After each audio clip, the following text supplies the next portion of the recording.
ಸ್ನೇಹಿತರೆ ನಮಸ್ಕಾರ. ವಿಷಯ ಈಗಾಗಲೇ ನಿಮಗೆ ಗೊತ್ತಿರುತ್ತೆ, ಹೇಗೆಂದರೆ ತಮ್ಮನೇಲ್ನಲ್ಲಿ ನೋಡಿರ್ತೀರಿ. ಅದರಂತೆ ಇವತ್ತು ನಾವು ಸತೀಶ್ ಜಾರಕಿಹೊಳಿ ಅವರ ಮನೆಯ ಸಂಪೂರ್ಣ ದೃಶ್ಯವನ್ನು ಮತ್ತು ಅವರ ಗೃಹ ಕಚೇರಿಯನ್ನು ಲಾಗ್ನಲ್ಲಿ ನೋಡೋಣ. ಪರ್ಮಿಷನ್ ಕೂಡ ಕೊಟ್ಟಿದ್ದಾರೆ. ಅದರಂತೆ ನಾವು ಈಗ ಬೆಳಗಾವಿ ಜಿಲ್ಲೆಯಲ್ಲಿ ಗೋಕಾಕ್ ತಾಲೂಕಿನ ಮೇನ್ ಸರ್ಕಲ್ ಆದಂತಹ ಬಸವೇಶ್ವರ ವೃತ್ತದಲ್ಲಿ ಇದ್ದೀವಿ. ಈಗ ಇಲ್ಲಿಂದ ನೇರವಾಗಿ ಸತೀಶ್ ಜಾರಕಿಹೊಳಿ ಅವರ ಮನೆಗೆ ಹೋಗೋಣ ಬನ್ನಿ.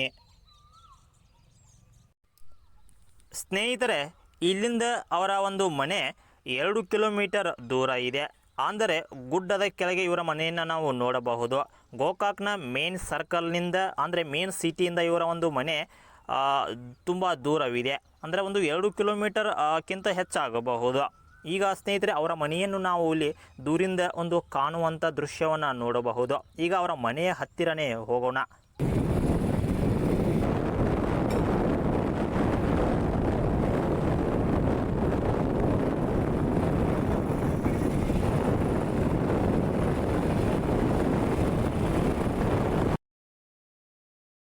ಇವಾಗ ನೀವು ಅವರ ಮನೆಯ ಒಂದು ಫ್ರಂಟನ್ನು ನೀವು ನೋಡಬಹುದು. ತುಂಬ ಅದ್ಭುತವಾಗಿದೆ ಸ್ನೇಹಿತರೆ. ಒಳಗಡೆ ಎಲ್ಲ ನಂತರದಲ್ಲಿ ಇದನ್ನ ಒಳಗಡೆದೆಲ್ಲ ನಿಮಗೆ ತೋರಿಸ್ತೀವಿ. ಈಗ ನೀವು ಸೈಡಲ್ಲಿರುವಂತಹ ಲೆಫ್ಟ್ ಕಾಂಪೌಂಡನ್ನು ನೀವು ನೋಡ್ತಾ ಇದ್ದೀರಾ. ಇನ್ನು ರೈಟ್ ಸೈಡಲ್ಲಿರುವಂತಹ ಕಾಂಪೌಂಡ್ ಕಡೆ ನಾವು ಹೋಗೋಣ. ಇಲ್ಲಿ ಒಂದು ಜನರಿಗಾಗಿ ಒಂದು ವಾಹನ ಅಂದರೆ ಅವರ ವಾಹನಗಳ ಪಾರ್ಕಿಂಗಾಗಿ ಎಲ್ಲ ವ್ಯವಸ್ಥೆ ಇದೆ ಸ್ನೇಹಿತರೆ. ಮತ್ತು ಇಲ್ಲಿ ಜನರನ್ನು ಭೇಟಿ ಆಗುವುದಕ್ಕೆ ಒಂದು ವಿಶೇಷವಾದ ರೂಮನ್ನು ಕೂಡ ಅವರು ಮಾಡಿದ್ದಾರೆ. ಅಂದರೆ ಜನರಿಗಾಗಿಯೇ ಒಂದು ಸ್ಥಳವನ್ನು ಮೀಸಲಿಟ್ಟಿದ್ದಾರೆ.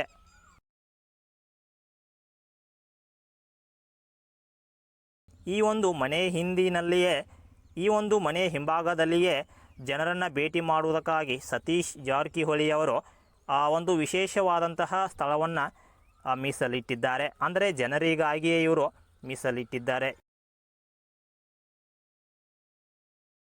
ಇವಾಗ ನಾವು ನೋಡ್ತಾ ಇದ್ದೀವಿ ಈ ಒಂದು ಸ್ಥಳ ಜನರನ್ನು ಭೇಟಿ ಮಾಡುವಂತಹ ಒಂದು ವಿಶೇಷವಾದ ಸ್ಥಳವಾಗಿದೆ. ಈಗ ನಾವು ಎಮರ್ಜೆನ್ಸಿ ಜನರನ್ನು ಭೇಟಿ ಮಾಡುವಂತಹ ಸ್ಥಳವನ್ನು ನೋಡೋಣ. ಅದು ಹೇಗೆಂದರೆ ಅವರದ್ದು ಏನಾದರೂ ಒಂದು ಅರ್ಜೆಂಟ್ ಕೆಲಸ ಇದ್ದಾಗ ಅವರು ವೇಗವಾಗಿ ಹೋಗುವುದಕ್ಕೆ ರೆಡಿ ಆಗ್ತಾ ಇರ್ತಾರೆ. ಆವಾಗ ಜನರನ್ನು ಭೇಟಿ ಆಗದೆ ಹೋಗಬಾರದು ಅಂತ ಒಂದು ಉದ್ದೇಶದಿಂದ ಅವರು ಈ ಒಂದು ಸ್ಥಳದಲ್ಲಿ ಮನೆಯ ಪಕ್ಕದಲ್ಲಿ ಮನೆಯ ಮುಂದಿನ ಭಾಗದಲ್ಲಿ ಇವರು ಜನರನ್ನು ಭೇಟಿ ಮಾಡ್ತಾರೆ. ಇಲ್ಲಿ ಬಹಳಷ್ಟು ಹೊತ್ತು ನಿಲ್ಲಲ್ಲ, ಕೆಲವೇ ನಿಮಿಷಗಳ ಕಾಲ ನಿಲ್ಲುತ್ತಾರೆ. ಕಾರಣ ಅವರದ್ದು ಒಂದು ಅರ್ಜೆಂಟ್ ಕೆಲಸವಿದ್ದಾಗ. ಈಗ ನಾವು ಅವರ ಮನೆಯ ಒಂದು ಮುಂಭಾಗದ ದೃಶ್ಯವನ್ನು ನೋಡ್ತಾ ಇದ್ದೀವಿ.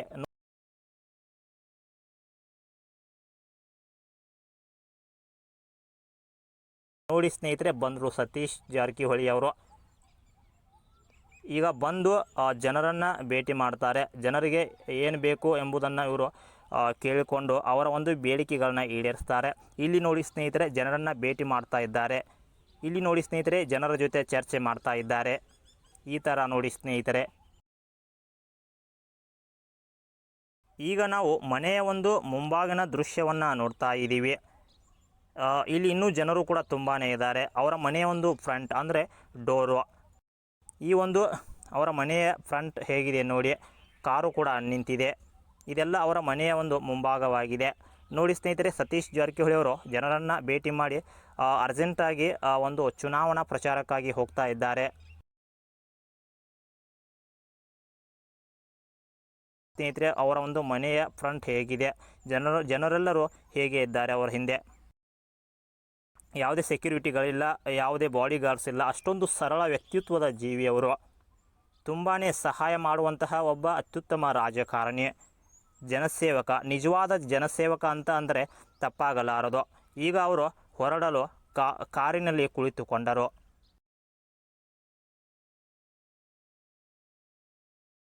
ಅವರ ಒಂದು ಕಾರಿನ ನಂಬರ್ ಪ್ಲೇಟ್ 2023 ಅಂತ ಇದೆ. ಈ ಒಂದು ಕಾರಿನಲ್ಲಿ ಅವರು ಕುಳಿತುಕೊಂಡಿದ್ದಾರೆ. ಆದರೂ ಕೂಡ ಜನ ಅವರನ್ನು ಬಿಡ್ತಾನೇ ಇಲ್ಲ. ಇನ್ನೇನು ಜನರನ್ನು ಭೇಟಿ ಮಾಡಿ ಹೋಗ್ತಾರೆ ನೋಡಿ ಸ್ನೇಹಿತರೆ. ಕಾರಿನಲ್ಲಿ ಕುಳಿತುಕೊಂಡಿದ್ದಾರೆ. ಜನರು ಅವರನ್ನು ಇನ್ನೂ ಬಿಡ್ತಾನೇ ಇಲ್ಲ. ಅಷ್ಟೊಂದು ಜನ ಇವರ ಮನೆ ಮುಂದೆ ಬಂದು ನಿಂತಿರುತ್ತೆ. ಇನ್ನೇನು ಕೆಲವೇ ಕ್ಷಣಗಳಲ್ಲಿ ಅವರು ಒಂದು ಲೋಕಸಭೆ ಚುನಾವಣೆಯ ಒಂದು ಪ್ರಚಾರಕ್ಕಾಗಿ ಹೋಗ್ತಾ ಇದ್ದಾರೆ. ಹೊರಟರು ನೋಡಿ ಸ್ನೇಹಿತರೆ, ಕಾರಿನಲ್ಲಿ ಕುಳಿತುಕೊಂಡಿದ್ದಾರೆ.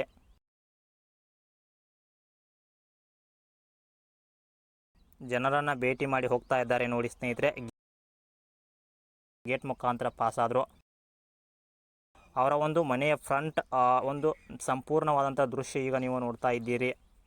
ಮನೆ ಪಕ್ಕದಲ್ಲಿ ಗುಡ್ಡ, ತುಂಬಾ ದೊಡ್ಡ ಗುಡ್ಡವಿದೆ. ಆ ಒಂದು ಮನೆಯ ಗೇಟ್ ಕೂಡ ನೀವು ನೋಡ್ತಾ ಇದ್ದೀರಿ.